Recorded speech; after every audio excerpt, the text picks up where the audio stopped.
All right, well, hello everyone. This is Mr. Wallace in the planetarium, and I am going to attempt to record a lesson here from the planetarium, and definitely no promises here. I'll do the best I can, and I really don't know how this is going to appear on your screen. It's definitely not like being in the planetarium, which is a place where you feel like you're kind of inside of the learning. But with distance learning, we'll try this out. And just to give you an idea here, I've placed a camera in the middle of the planetarium. West would be to the right of your screen as you're looking at it, and east would be to the left, and south would be straight forward or down, I guess, on your screen. Can't get the whole dome in here in this frame. It would look a little odd anyway, so you're seeing about maybe half to 2/3 of the dome.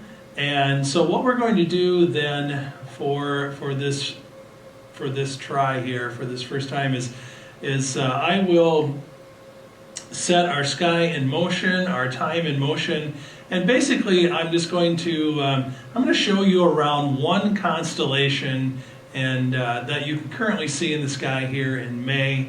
And the trick is, though, you have to get out kind of late because the sun doesn't set until 8:30 approximately, and then of course it doesn't get dark enough to see stars until a little bit later than that. So we're talking about 9:30 at least before you can see a lot of the fainter stars in the sky. But get out there, because there is one constellation that's pretty cool in the sky to see right now, and it's definitely easy to find. It is one of the brightest constellations, and in fact it's one of the oldest constellations. So what I'm going to do here is show you around that constellation a little bit, tell you a little bit about the stars that make it up, and some of the things that you can find in and around this constellation. Now, I don't know if you can see it or not, but the time is skipping ahead there on our dome. This is set up for Wednesday, May 6th, and we are approaching 8 o'clock, and it will be getting dark very soon. Now, the constellation that if you've spent time in the planetarium, which all of you have, one of the brightest and easiest constellations to find is Orion. Well, Orion is not going to be visible for you for several more months until we get back around to our winter months. But right now, a constellation that is close behind close behind Orion in the sky is Leo. Now, Leo is a pretty easy constellation to find because of one of its signature patterns of stars in it. Remember, a constellation is no more than an imaginary group of stars, or an imaginary picture made out of a group of stars that has been around for a very long time, hundreds and hundreds of years in the case of many of these constellations. Now, Leo is one of the oldest constellations. It's been around longer than some of the Greek constellations that we typically observe. I guess mostly because it is made of bright stars. And there's been different kinds of ideas and constellations made out of this group of stars, but the one that stuck for good is Leo. Now, Leo is a Latin word for lion. And just so you know, I give you a little bit of background about Leo as our sky is getting dark here. Oh, one of the things that you can see right now, super, super bright in the western sky after the sunsets, is the planet Venus, the brightest planet of all of the ones that we can see in the sky by a long shot. It is super, super bright right now, and you can see it. You have been able to see it for many weeks. Actually 2 or 3 months now, you've been able to see it in the western sky after sunset. But if you're wondering what that bright object is over there in the west after the sun sets, that is the planet Venus. One of our inferior planets, one of the two inferior planets that that make up our sky. So, back to Leo. Now, some of the stars will begin to pop out here. We are up to almost 9:15 here, and it's still pretty bright in the sky. Again, it's not easy to be a sky observer in our southern months here coming up here in Minnesota, because we are so far north that it doesn't stay dark very long. You know, relative to the days or the hours of lightness during the day, we don't, or during the course of 24 hours, we don't have very many dark hours. So here we are at 9:30, and it's getting pretty dark, but we're going to have a hard time seeing much at this time, especially right now, Monday, May 6th. We are approaching a full moon, and it's also something that will take away your ability to see anything in the sky because of its brightness. But after the full moon, the sky will get a little bit darker, and you'll be able to see more and more stars. All right, so here we are approaching 10 o'clock. Now back to Leo himself. Leo, which I said before is Latin for lion. Leo was supposedly had a fur made of gold, and arrows would bounce off of Leo, and nobody could hunt or kill Leo because of his gold-plated fur, according to Greek mythology. Now, eventually he was killed by Hercules. Hercules was commanded by Zeus, the king of the gods, to kill Leo because of the fact that he committed crimes against his family. It was penance sent down from, or kind of his punishment sent from Zeus. So he went off to kill Leo and was successful in doing that.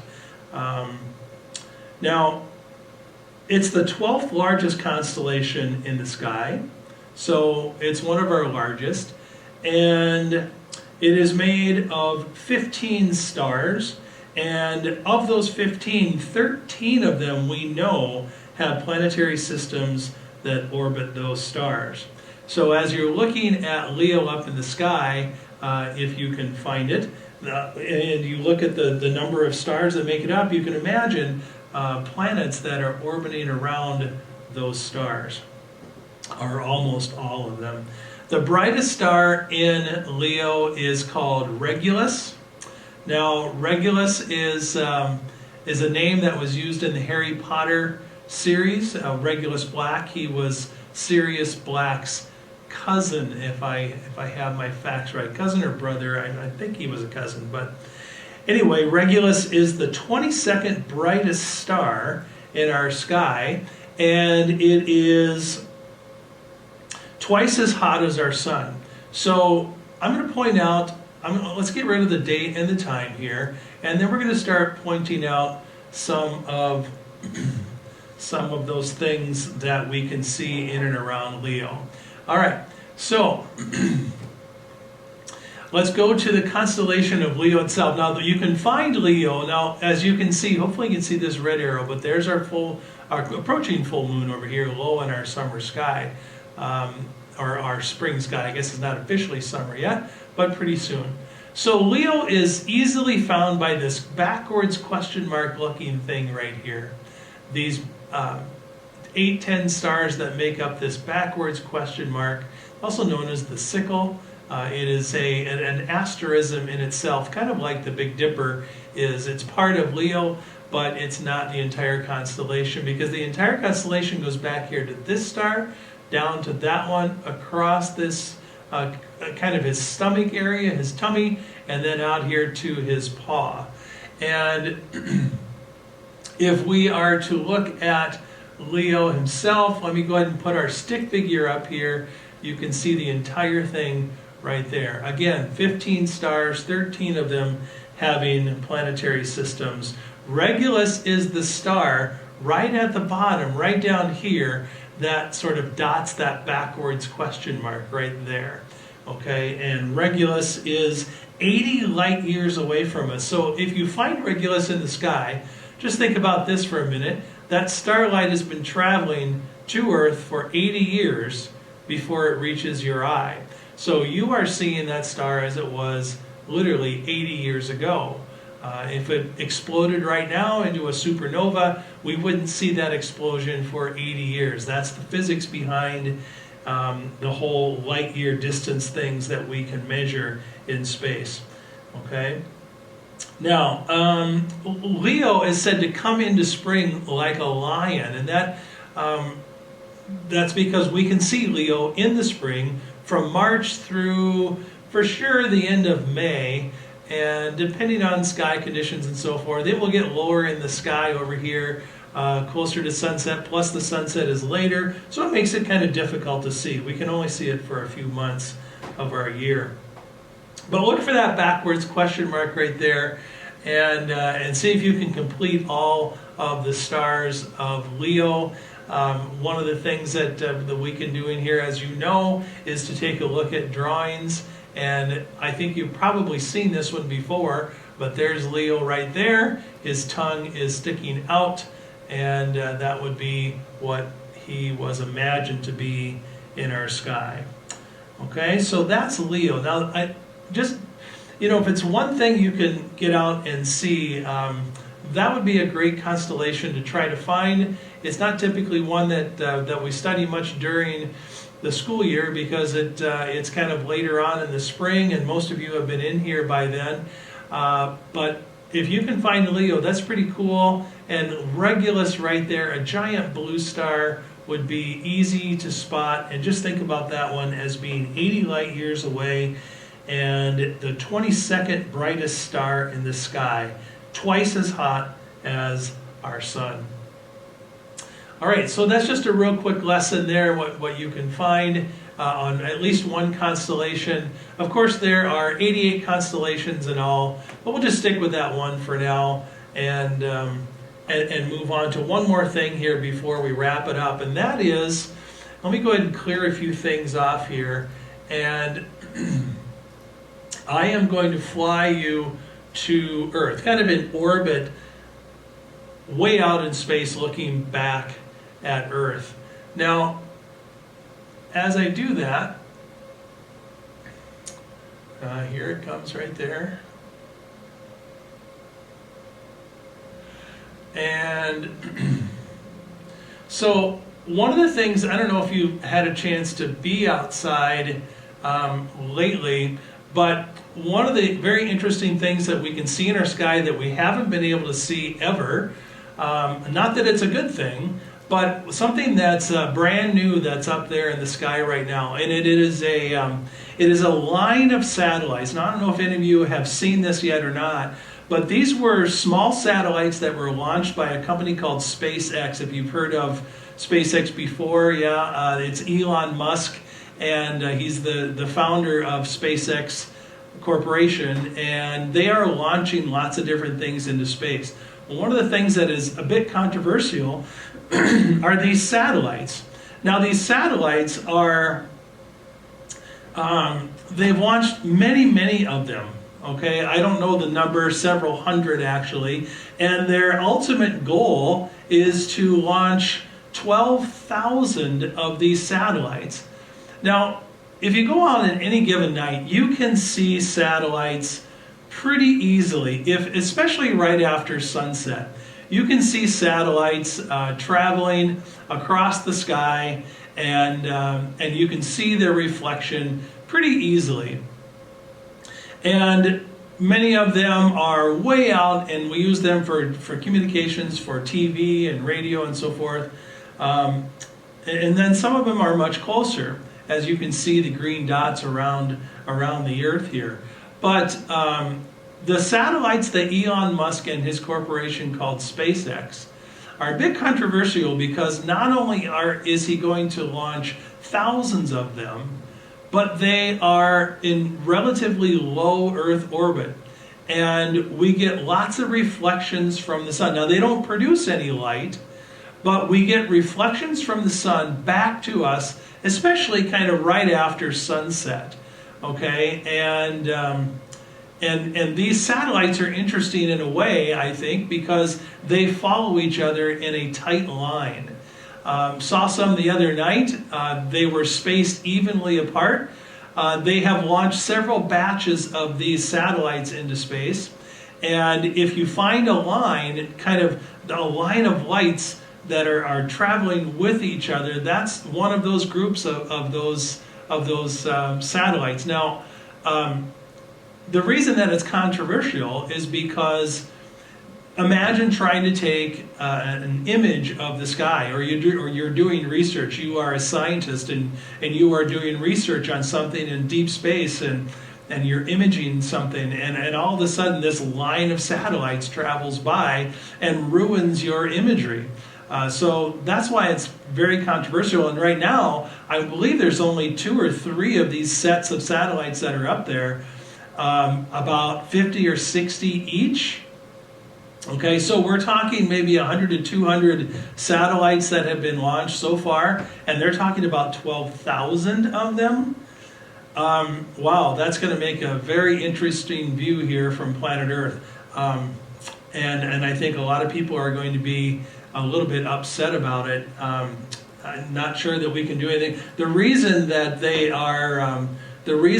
are launched is because it's going to somehow provide better coverage of internet for people around the world.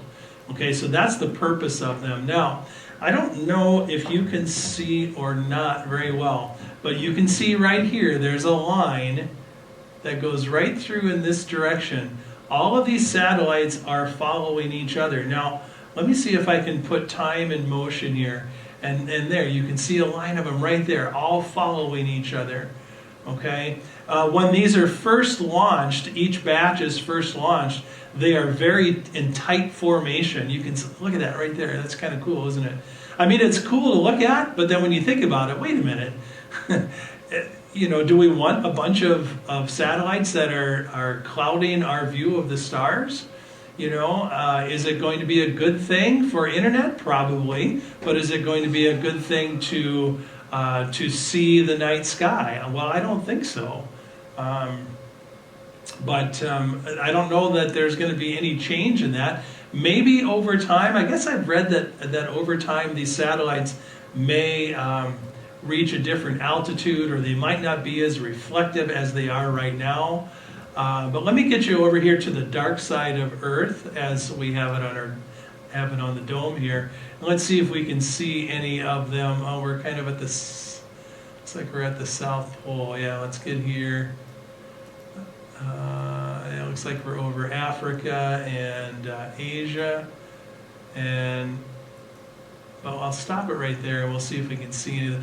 Sometimes it looks like these dots are following each other, but they're basically in different orbits together. And then all of a sudden, you'll see this line of satellites following each other, and at that point, you'll know that you have definitely found one. I see one right over here, going in that. Oh, wait! Here it comes right here. See this right here? Okay, and right there. Now, if you want to find out when you can see these lines of satellites, there are different websites. Google it. You can type in there satellites following each other, and you'll probably come up with an app or a website that will tell you when you can see these satellites. So, and here's another one coming right here. I want to say there's 2 to 4 sets of these traveling around our globe as we speak right now. And so check it out. See if you can find Leo. See if you can get out there and find some of these sets of satellites that are following each other. It's a little bit creepy looking at them in the sky, no doubt, because it looks like, oh, geez, are we under attack? Are these, something, spy satellites or spy drones or whatever? And it's a little bit nerve-wracking, but if you see them, just relax. It's just basic machinery up there reflecting light from the sun and hoping to improve internet conditions around the world. So at any rate, that's a little bit of a lesson for today, and hope that you learned a couple of things. Hope that you can get outside and find any of those. Oh, sorry, it's dark in here and I just ran into the table. So, all right, have a great day, and hope you learned a few things, kids. And we'll see you hopefully in the fall back here in the planetarium if we ever get school started again, okay? Even though you are leaving Forestview, if this is seen by 8th graders here, I will be doing some shows like at Christmas time or in Halloween, if in fact we are back open and can do that sort of thing. Follow the planetarium website at fmsplanetarium.com and sign up for announcements on that, and maybe we'll see you back here for some of those shows this fall and winter. All right? All right, thanks kids. Have a great day.